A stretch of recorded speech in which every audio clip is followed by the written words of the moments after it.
جب میں آپ کسی کا انتخاب کریں اور پھر کوئی اس کے اوپر انگلی اٹھائے تو مجھے تکلیف ہوتی ہے.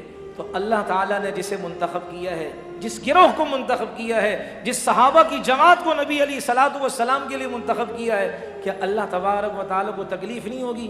اللہ کی قسم تکلیف ہوگی. حدیث سے ثابت ہے، نبی علیہ الصلوۃ والسلام نے فرمایا، ترمذی شریف کی حدیث موجود ہے، آپ علیہ السلام نے وہ حدیث بیان فرمائی جس کا کچھ حصہ خطبے میں آپ میں سنتے ہیں، اللہ اللہ فی اصحابی. اس روایت میں دوبارہ بھی ہے، اللہ اللہ فی اصحابی، اللہ کے واسطے، اللہ کے واسطے. یہ نبی فرما رہے ہیں، اپنی امت کو واسطے دے رہے ہیں اللہ کے واسطے میرے صحابہ کے بارے میں ڈر جاؤ. لا تتخذوہم غرضا من بعدی، میرے بعد ان کو نشانہ مت بنانا تنقید کا. فمن احبہم فبحبی احبہم، جس نے ان سے محبت کی تو میرے محبت کرنے کی وجہ سے کی، یعنی جو مجھ سے محبت کرے گا تو میری محبت کی وجہ سے ان سے محبت کرے گا.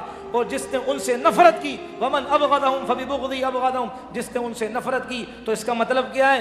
مجھ سے نفرت کر رہا ہے، تبھی تو میرے شاگردوں سے نفرت کر رہا ہے. لہذا آپ علیہ الصلوۃ والسلام نے فرمایا ڈر جاؤ اللہ سے. ومن آذاہم فقد آذانی، جس نے میرے صحابہ کو تکلیف دی اس نے مجھے تکلیف دی. نبی نے یہ نہیں فرمایا کہ صحابہ میں سے اگر معاویہ کو تکلیف دے تو کوئی مسئلہ نہیں، صحابہ میں سے اگر کسی فلاں صحابی کو تکلیف دے، عثمان کو، کوئی مسئلہ نہیں. نبی نے ٹوٹل بتایا کہ جس نے میرے کسی بھی صحابی کو تکلیف دی فقد آذانی، اس نے مجھے تکلیف دی. ومن آذانی فقد آذ اللہ، جس نے مجھے تکلیف دی اس نے اللہ کو تکلیف دی.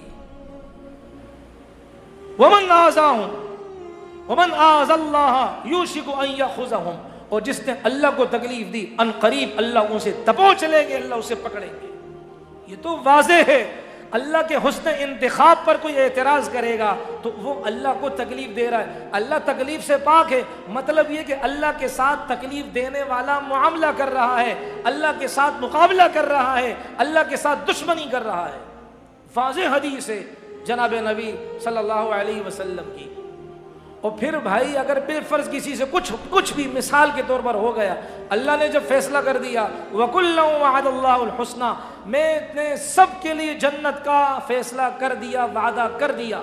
کلن، سب کے لیے. وعد اللہ، اللہ نے وعدہ کیا. الحسنى، حسنہ سے مراد یہاں جنت ہے. سارے صحابہ کے لیے میں نے جنت کا فیصلہ کر دیا. اور یہ میرے نبی کے وہ صحابہ ہیں کہ جن کے بارے میں اللہ نے قرآن کریم کے اندر ایک جگہ فرمایا ہے کہ قیامت کے دن نبی اور نبی کے سائے میں تربیت حاصل کرنے والے صحابہ، اس دن ان کے سامنے ان کے ایمان کا نور آگے دوڑتا جائے گا. یہ اللہ کے نور، اللہ کے سائے کے اندر ہوں گے یہ نبی علیہ الصلوۃ والسلام کے صحابہ. بات ہی ختم ہو گئی بھائی. اور رسول اللہ صلی اللہ علیہ وسلم نے ایک موقع پر عجیب بات فرمائی ہے کہ آپ علیہ الصلوۃ والسلام نے فرمایا کہ یہ جو میرے نبی کے صحابہ ہیں، لو انفق منکم،